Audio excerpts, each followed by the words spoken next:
and welcome to this week's edition of the Briefing Room. I'm your host, Bill Froehlich, and it's a sports edition to start 2014.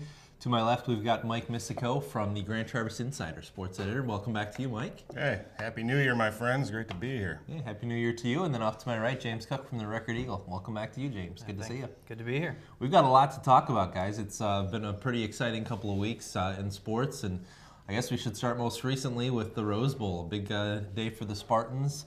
Exciting times. James, give us your take on this game against Stanford. Is it what you thought it would be? Yeah, well, I mean, I thought that Stanford had the clear advantage in this game coming in, but Michigan State just came in and just cleaned up and did what they needed to do. Defense played well even without Max Bulla, and it was a tremendous win for Michigan State. Most exciting moment of the game, play of the game? Well, the obvious one is the play at the end by Kyler Ellsworth, the stop on 4th and 1. But I thought one of the very big plays of the game was in the, I think it was the second quarter when Stanford tried to throw that deep pass over the middle, and the DB just rips the ball away from the wide receiver in the air. Yes. And Stanford completes that pass. They probably score at least a field goal. Then you're talking a double-digit lead, early in a game, and it's that could have just changed the whole outcome of the game. How about you, Michael? Well, hail to the Spartans. Let's just say it. Quote by the great Brent Musburger. Yeah. That was a little awkward. That was awkward. But what wasn't awkward was, Michigan State's first Rose Bowl victory since 1988, 26-year drought snapped. I mean, Coach D'Antoni, hats off to this guy. Remember in May when his daughter took a video of him in Pasadena, basically saying that guys were going to be here at the Rose Bowl, and lo and behold, in January they were. Now, what you don't know is he's taken that video every year for the past, 7 years. Hey, and this first it's time going to work one of these but times. No, but what a great game it was. Defensively, Michigan State, they are who we thought they were there. They did a phenomenal job just shutting down.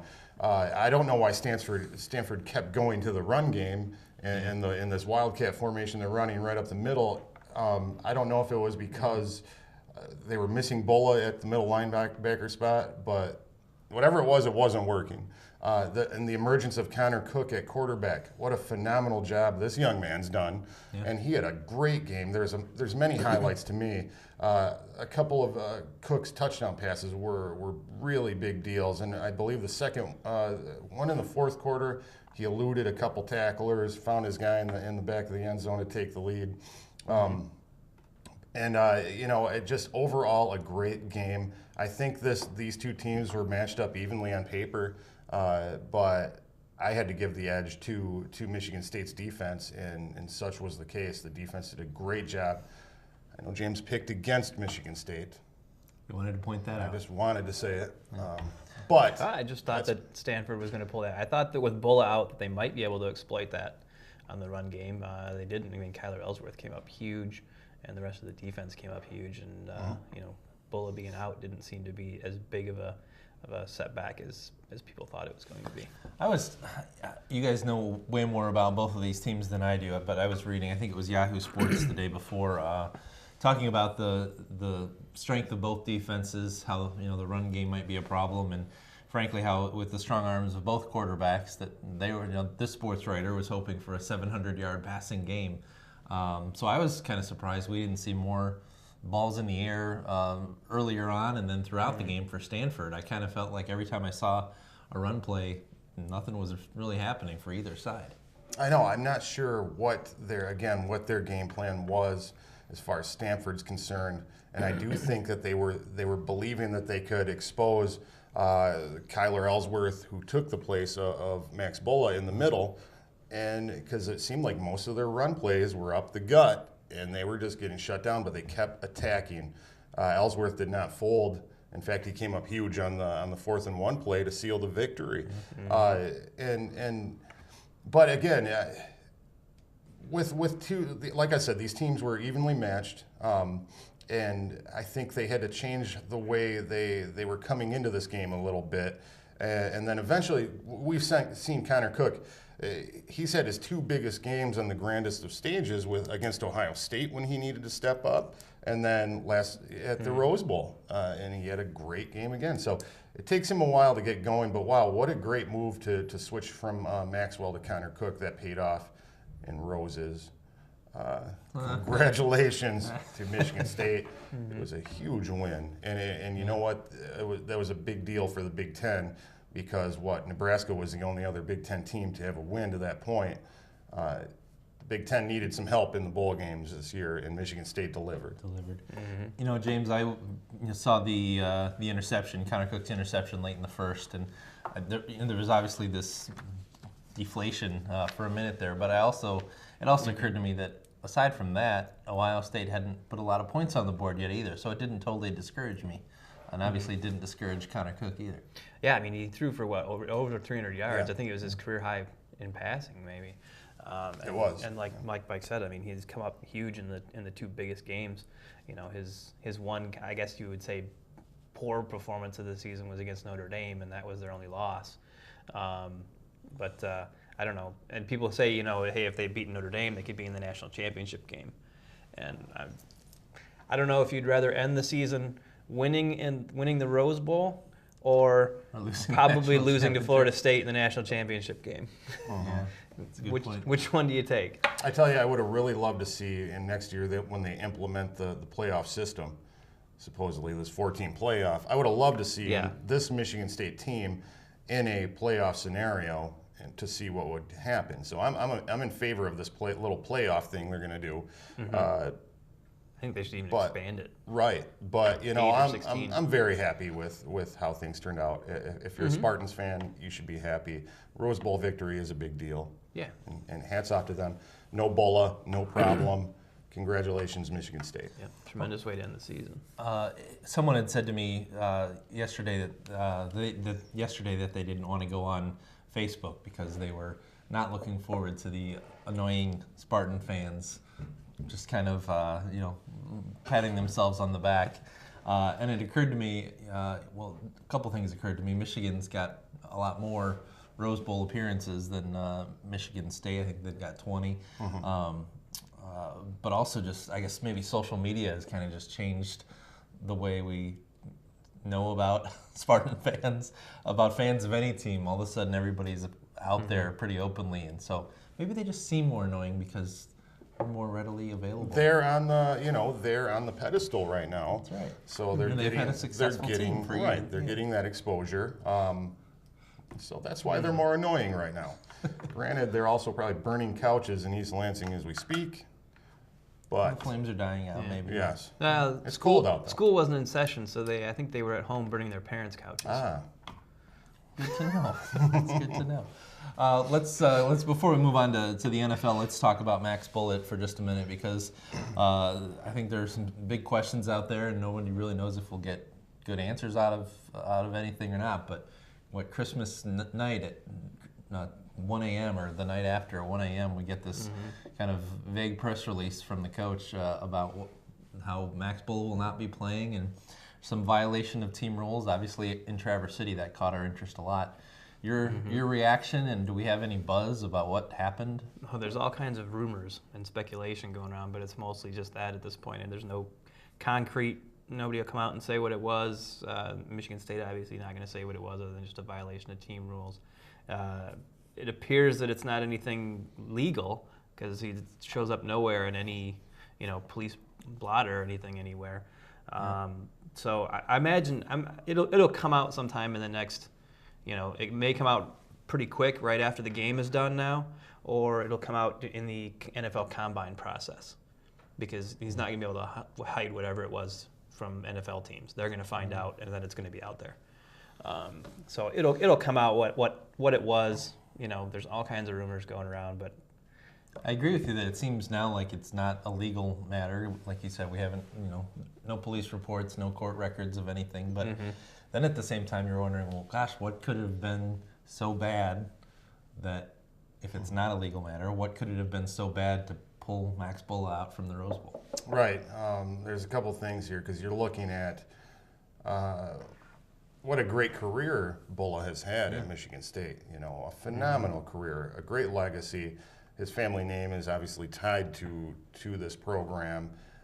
So what a devastating blow to him, to his family.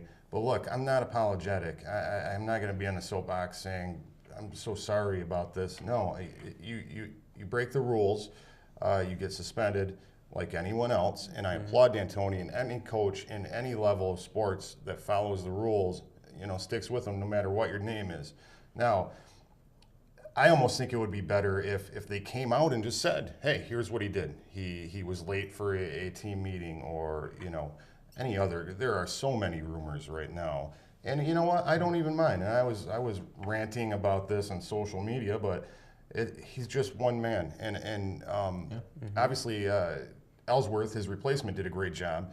The Spartans' defense was still a phenomenal defense without Bulla. Granted, he was a big piece of that. You know, in the middle linebacker, he called the plays.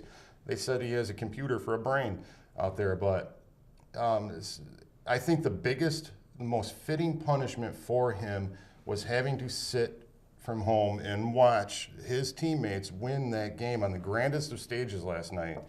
I don't think his draft stock is going to fall, no matter what this turns out to be, unless it's something horrific, which it's not. But he's still going to get picked up second, third round, maybe. Who knows? And he'll have a good NFL career. But I think his punishment, sitting, watching your teammates win that Rose Bowl championship, was good enough for me. It's gotta hurt. I'm over it. And I think soon here, now that the game is over, we may see this information slip out finally. Put this thing to rest. I think you'll see his NFL draft status will kind of hinge on what time he runs at the 40 or at the combine. Right. And then you can see him go anywhere from the second round to the fifth round or something, depending on how fast that is. Well, let's change over and talk about the NFL, because we're obviously looking at the end of a Lions season, the end of the Jim Schwartz era. Interview I heard with Matt Stafford, he's not too thrilled about it. Some nice words for the coach, the only coach that Stafford's ever had in the NFL. But was this overdue? Was this Jim Schwartz's time? Yeah, I mean, it could have happened last year. I mean, to finish the season 0-8 last season, losing 8 games straight, it was just a bitter pill for any person who follows the Lions, and then to basically do that again this year. When you had the division sitting there, you're 6-3. You have Jay Cutler and Aaron Rodgers both hurt, and the division is just waiting there for you to snap it up. Yeah. And you're 6-3. You're in first place. You've got all the tiebreakers already because you've beaten the Bears, you've beaten the Packers, and all this, and then to just go 1-6 down the stretch, and in every one of those losses, they led in the fourth quarter. Oh, really? Didn't realize that. And just couldn't finish. Stupid penalties, interceptions, drops, missed tackles, all things that coaches are there to prevent. Yeah. I theorized the other day, too, when we got word of Jim Schwartz being let go, that they really should have just kept him around for another half season, give him an 8-game contract, and then cut him loose. He does phenomenal. He seems to do real well the first half of the season. Yeah, he's a real front runner. How about you, Mike? It was time. A change was needed. It was time to do something. Schwartz, it seemed like he lost just complete control of the ship here. I don't know. Look, Schwartz is a hot-headed coach, and he's got an undisciplined team. I mean, it was anarchy, mayhem there in the ranks. No wonder Stafford, loves this guy so much, because he basically had free reign. Look at Stafford's problems. Now, someone else is going to come in there. We're going to be looking for a offensive-minded coach, most likely, that can help with Stafford with his mechanics and help him, with the issues, the mistakes he's had, especially this season. But main thing we're lacking is discipline, control. The Lions were out of control. This losing your last 6 or 7 games, unforgivable. That's the horrible loss in the last game last week to Minnesota, 14-13, to a depleted Minnesota Vikings squad, just running a skeleton crew out there. It was the most unprofessional, uninspired thing. I mean, the Lions played uninspired football the last half of the season, but the final nail in Schwartz's proverbial coaching coffin in Detroit was the Minnesota loss. That was it. He's done. He's gone. Like remember, he came in after the 0-16 campaign, and there was a lot of promise for Jim Schwartz. I backed this guy 100%. I marked down his record here. In that first year in 2009, after the 0-6 campaign, 2-14. In 2010, he went 6-10. So things were getting better. 2011 was the 10-6 year where we made the playoffs and broke that huge playoff drought. Then regression, 4-12 last year, and then 7-9 this year. Just unacceptable. And we need someone in there that can rein this thing in. And because you've got one of the most talented teams in the NFL, hands down, we should not be. This division was ours. It was handed to the Detroit Lions on a silver platter multiple times. They could not take it. Goodbye, Schwartz. How much of this is Schwartz's fault? Because Calvin Johnson's the one dropping passes. Matt Stafford's the one throwing interceptions. Yeah, that's true. I mean, Schwartz isn't on the field doing those things, but it's his job to make sure that those things don't happen again, and over and over and over again, and repeatedly, and in crunch time. And those things kept happening in those situations and happening regularly. And it's his job, even if he's not the position coach for Calvin Johnson or whatever, to go to the receivers coach and say, hey, we need to work on this. And he probably tried to do all those things, but whatever he tried didn't work. So if it's not working, you got to do something else. It's just a losing culture. And in Detroit, the Lions coaching job is a career killer. Schwartz now joins the heap, the scrap pile of handfuls of coaches. Schwartz lasted had the longest tenure, 5 years, than any Lions coach since Wayne Fontes was fired back in 1996. That's not saying much. Is Wayne Fontes alive? Is he available? Maybe we could bring him back. I don't know. But you're absolutely right. He is at the top of the tree. Responsibility is all his for all these mistakes. And he just, bottom line, he just did not have control of this team. It was the mistakes, the penalties, the collapse, fourth quarter collapse every game. He lost it, and almost like he phoned it in as well, just like the players. So we need someone with an iron fist that's going to come in there and hold these guys accountable and make them play to their potential every single down. And I think the writing was on the wall, too. You're talking about that last game against Minnesota and being uninspired and everything like that. I think he already knew he was being fired before that. Because after that game, I mean, he's not emotional at all, and he's an emotional guy. So I think he was just, he knew it was coming. There was reports that Martin Mayhew and Tom Lewin weren't talking to Schwartz and the coaching staff and stuff like that, and that there was this rift. Right. But the other thing that happens is that when people know that you're going to get fired, they stop talking to you. No, that's why I haven't. That's a lot, actually. That's why I haven't talked to Bill in what so was happening long. there.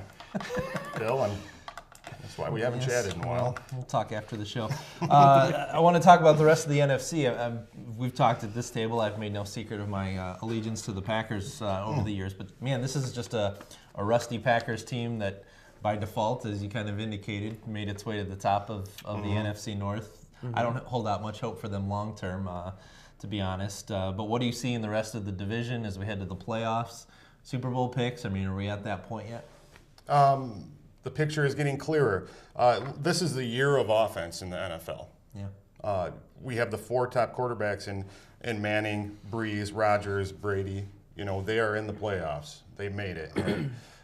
The Aaron Rodgers thing, yes, they won the division by default. Yep. I don't know. Aaron Rodgers is not a savior to me. I think Matt Flynn could have just filled in and done just as good of a job and got them here. However, don't sleep on your Packers, my friend, because Well, I'll still be watching. it is cold. It's single digits. It's supposed to be very cold this weekend for the wild card games. 49ers won't like that. I can No. No. So, Not at all. I was thinking about this last night. I'm giving the edge to these cold weather teams. And guess what? The Super Bowl's being played outside in a dome in New York. Not in a dome, in the open. Stadium, yeah. MetLife Stadium, and it's going to be cold. And advantage, guys who've been playing on the frozen tundra. Peyton Manning over in Denver, who plays in bitter cold. But, I'm trying to think here. I like Philadelphia in the NFC in their wild card game. I think they will take down the Saints. The Saints and Drew Brees just aren't what they used to be. When they're good, they're good. When they're bad, they're bad. Philly's been playing really well. I don't like them because they decimated the Lions in that snow game. But don't look past Nick Foles. Don't look past Philadelphia. Great run game there. In the AFC wild card, Kansas City. And if we could rewind this tape, I believe on this very show, I said a long time ago that don't sleep on Kansas City. This was my wild card pick to make the playoffs preseason. I love Andy Reid, what he's done with that team there. Maybe he'll come over and coach the Lions. So I see Philly, I see Kansas City coming out of their wild card games. I also see San Diego Chargers, a dark horse who just barely snuck in. I see them coming out in the AFC, and I also see Green Bay taking down San Francisco. Remember, San Francisco barely beat Green Bay in last year's playoffs. Yeah. So that's my wild card predictions there. Do not sleep on these cold weather teams. Yeah, I like the Packers in that game too. Yeah. You not only have Aaron Rodgers coming back, but you also have Randall Cobb coming back. It gives him another weapon that Flynn didn't have in the 7 weeks that Rodgers was out. Rodgers didn't look all that rusty. He looked fairly comfortable. Yeah, he did. He looked right. And it'll only be even more so, with another week of running with the first team. They make it past San Francisco, and maybe you get Clay Matthews back. So they're fairly healthy overall. Aside from losing Finley and Clay Matthews and an alignment or two, they're fairly healthy. So I could see the Packers easily making a run. They make a run, but I'll take it. Is anyone going to get past Seattle in the NFC? I don't know. I don't know, but Seattle's kind of at the end of the season on kind of a downturn. I mean, they lost their first game at home in 2 seasons, and they lost another one down the stretch there. So they've showed a little bit of weakness. The only advantage for Seattle and for Green Bay or whoever goes there is the 12th man. That stadium, it has to be a factor to opposing teams. But Seattle's good at home, and they're loud at home, and they're the number 1 seed, and they have a first week bye, and they host a home field advantage. We'll see there. And then when you look over at the AFC, New England, can they hold on, make another run? Carolina, when you look further down the road in the NFC and Denver, I don't know. If I had to throw darts, this is a tough one for me this year. But I would almost say Seattle, Denver. I know that's generic as it gets. But I think Peyton Manning, what a phenomenal year. This has to be the year for him to really step up and back up his record-breaking pace. Yeah. I'm on board with that one. All right, just a couple minutes left. Let's real quickly. I know we're running short on time, but talk about the Winter Classic. Big game for the Red Wings, and big weekend. Yeah, aside from the shootout part of it, it was a phenomenal game. I mean, 105,000 people packed in there to watch that in freezing temperatures. Not quite full, but pretty darn good for how brutally cold it was. I had some people telling me that some of those players are going to get frostbite, because you're just looking at them and they're flying around. You don't until you're there, you kind of don't realize how fast hockey players are going, and their faces are just red and everything, and it was 5 degrees or something negative with the wind chill. The Maple Leafs goalie had to keep switching his water bottle out on the net because it kept freezing. He couldn't drink water and stuff. So people had to keep bringing in new bottles out like during play almost, and everything. It was pretty interesting. And then he wore the hat on top of his helmet, just like the TC West goalie did when they played down there. Well, most importantly, people who are paying $8, $10, $11, $12 a beer, those were freezing instantly. I saw many pictures last night. Ice cold beer. They're ice cold beer, but they're frozen. Where's the refund there? But besides that, always asking the tough questions. Yeah, I would demand a refund. I mean, that's expensive. Remember in the '90s, the trend there was ice beer. Mm-hmm. Well, it was back last night. They're bringing my it friends. back. But they're saying this was the largest crowd.